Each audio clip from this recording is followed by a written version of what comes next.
ہولی یا دیوالی وغیرہ اس طرح کے جو بد مذہبوں کے تہوار ہوتے ہیں، ان پر کھیلنا یا کسی کو کھلانا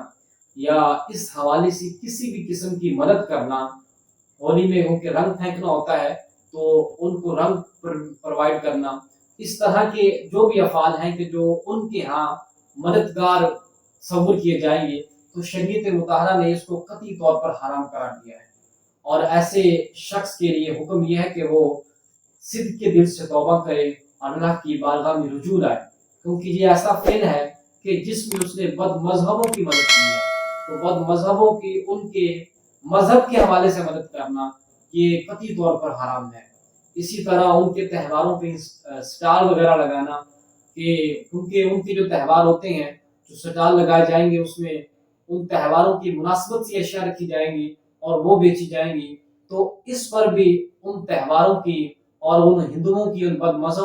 مذہبوں کی مدد کرنا ہی تصور کیا جائے گا۔ تو اس وجہ سے فقہائے کرام نے اسٹال وغیرہ لگانے سے اور کسی بھی قسم سے ان کی مدد کرنے سے قطعی طور پر منع فرمایا ہے۔ اگر کوئی ایسا کرتا ہے تو اس کو حکم یہ دیا گیا ہے کہ وہ مصمم ارادے کے ساتھ اللہ کی بارگاہ میں رجوع لائے اور توبہ و استغفار کرے۔